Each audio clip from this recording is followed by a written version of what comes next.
دوستو، آپ کو ہمارے یوٹیوب چینل دنیا جہاں میں خوش آمدید کہتے ہیں۔ آج ہم بات کرنے جا رہے ہیں ترکی کی 100 سالہ معاہدہ لوزان کے بارے میں کہ یہ معاہدہ کیا تھا، اس میں کیا طے پایا تھا اور کیا وجوہات تھیں جس کی بنا پر یہ معاہدہ کیا گیا تھا۔ تو آئیے شروع کرتے ہیں۔ اللہ تعالیٰ نے انسان کو اشرف المخلوقات بنا کر بھیجا ہے۔ انسان مٹی سے پتھر، پتھر سے لوہے اور لوہے سے لکڑی کے زمانے میں منتقل ہوتا گیا۔ گو کہ پچھلے 200 سالوں میں انسان نے چاند تک رسائی حاصل کر لی ہے۔ ترکی کے معاہدہ لوزان کی طرف جانے سے پہلے ہم مسلمانوں کی تاریخ پر ہلکی سی نگاہ دوڑاتے ہیں تاکہ ہمیں ہر چیز کا پتہ چل سکے۔ 7ویں صدی میں اسلام کا بول بالا کرنے کے لیے مسلمانوں نے آدھی سے زیادہ دنیا فتح کر لی تھی۔ 13ویں صدی کا آغاز ہوا تو خلافت عثمانیہ ملت اسلامیہ کے طور پر دنیا کے نقشے پر ابھری۔ جیسے جیسے دن گزرتے جا رہے تھے، اللہ تعالیٰ کے فضل و کرم سے مسلمانوں کی گرفت مضبوط ہوتی جا رہی تھی۔ کعبہ اور مدینہ کی میزبانی ترکوں کے ہی ہاتھ میں تھی۔ اسی دور میں بہت سی ایجادات ہوئیں اور سب سے کامیاب دور کے طور پر بھی مانا جاتا ہے، لیکن اندرونی خلفشار اور عیسائیوں نے اس مسلم سلطنت کو توڑ کر رکھ دیا۔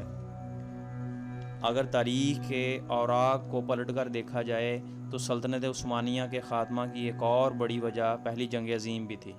19ویں صدی میں پوری دنیا جنگوں کی لپیٹ میں رہی ہے، جس نے لگ بھگ 1 کروڑ انسانی جانوں کا ضیاع کیا ہے۔ طاقتور لوگ جانوروں کی طرح انسانی خون بہا رہے تھے اور پوری دنیا کو فتح کرنے کے خواب کو لے کر چل رہے تھے۔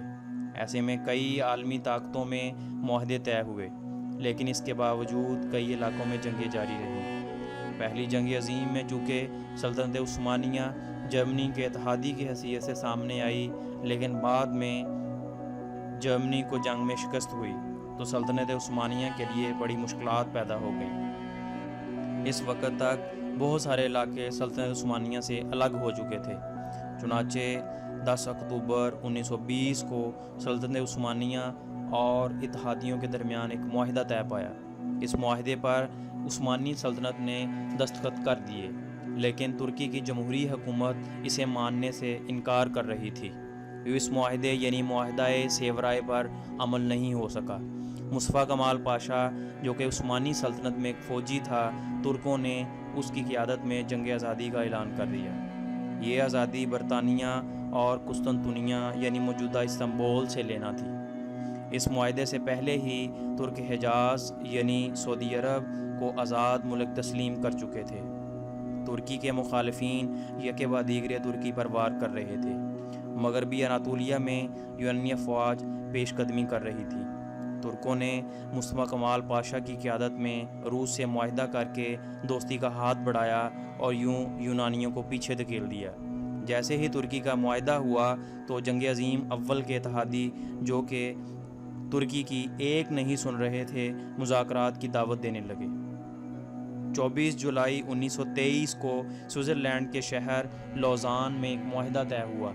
معاہدہ لوزان، جسے ترک اپنی فتح قرار دیتے ہیں، اس معاہدے کے ساتھ ہی معاہدہ سیورائے کو ترکی کے حق میں ختم کر دیا گیا، مگر 100 سالوں کے لیے ترکی کو مختلف پابندیاں لگا کر جکڑ کر رکھ دیا گیا۔ معاہدہ سیورائے میں ترکی اپنی مقبوضہ علاقوں کو آزاد قرار دے رہا تھا، ختم کر دیا گیا، یعنی جو شرائط معاہدہ لوزان میں رکھی گئیں ان کے پورا ہونے کے بعد ترکی اپنے مقبوضہ علاقے واپس لے سکتا ہے۔ ترکی کے اس وقت کے آخری سلطان کا نام سلطان محمد وحید الدین تھا۔ سلطان اور اس کے حامیوں کی طرف سے اس معاہدے کو تسلیم نہیں کیا گیا اور کہا گیا کہ یہ ترکی پر جبراً مسلط کیا گیا۔ جو معاہدہ جنگ عظیم کے اتحادیوں کے درمیان ہوا، اس کے مطابق سلطان کی املاک ضبط کر لی گئیں۔ 3 براعظموں پر پھیلی خلافت عثمانیہ کا سورج غروب ہو گیا۔ سلطنت عثمانیہ کے خاتمے کے بعد دنیا میں 40 نئے ملک وجود میں آئے۔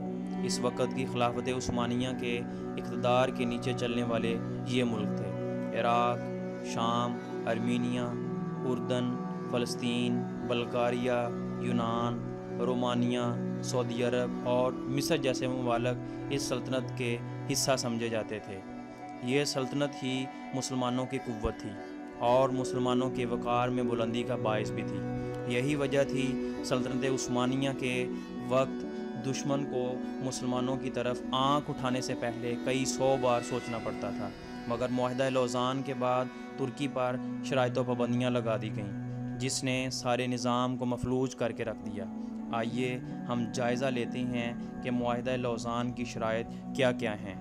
نمبر 1، سلطان کی ذاتی املاک پر قبضہ کر لیا گیا اور اس کے خاندان سمیت ملک بدر کر دیا گیا۔ نمبر 2، خلافت عثمانیہ کو ختم کر دیا گیا۔ 3، براعظم پر پھیلی سلطنت عثمانیہ سے دستبرداری کر لی گئی۔ ترکی کو ایک سیکولر ریاست قرار دے دیا گیا۔ اسلام اور خلافت کے اوپر پابندی لگا دی گئی۔ مساجد بند کر دی گئیں۔ عربی میں اذان دینے پر پابندی لگا دی گئی۔ اس کے ساتھ پیٹرول جیسے قدرتی وسائل نکالنے پر پابندی لگا دی گئی، جس کے تحت ترکی صرف پیٹرول خرید کر ہی استعمال کر سکتا ہے، وہ پیٹرول وغیرہ کی ڈرلنگ نہیں کر سکتا۔ آبنائے باسفورس جو کہ تمام یورپی ممالک کو گرم پانیوں تک رسائی دیتی ہے، اسے بین الاقوامی قرار دے دیا گیا۔ بین الاقوامی قرار دینے سے ٹیکس وغیرہ ختم کر دیے گئے، یعنی جو بھی ادھر سے گزرے گا وہ بغیر ٹیکس دیے گزرے گا۔ یہ تھیں وہ شرائط جو 100 سال کے لیے ترکی پر لاگو کر دی گئیں۔ 1299 میں شروع ہونے والی خلافت عثمانیہ 1922 کو ختم کر دی گئی۔ یہ معاہدہ لوزان 1923 میں کیا گیا جو کہ 2023 میں ختم ہونے جا رہا ہے۔ یہی وجہ ہے پچھلی چند سالوں سے آپ ترکی جیسے ممالک کی رونقیں رجب طیب اردوان جیسے لیڈر کی سربراہی میں بحال ہوتے دیکھ رہے ہیں، جس کو لے کر مغربی اقوام کو ترک ایک آنکھ نہیں بار رہے۔ لیکن اس کے باوجود رجب طیب اردوان دنیا میں جہاں کہیں بھی مسلمانوں کو مسئلہ درپیش ہوتا ہے اس پر بول رہے ہیں۔ وہ اپنے موقف پر ڈٹ کر کھڑے ہیں، لہٰذا آنے والے 5 سال دنیا کی صف بندی میں بہت اہم کردار ادا کر سکتے ہیں۔ یہ تھا دوستو سب کچھ معاہدہ لوزان کے بارے میں اور اس کے بعد کی بننے والی صورتحال کے بارے میں۔ اس طرح کی مزید ویڈیوز دیکھنے کے لیے ہمارے چینل کو سبسکرائب کیجئے، لائک کیجئے اور بیل آئیکن کو دبا دیجئے تاکہ اور آنے والی ویڈیوز آپ تک پہلے پہنچ سکیں۔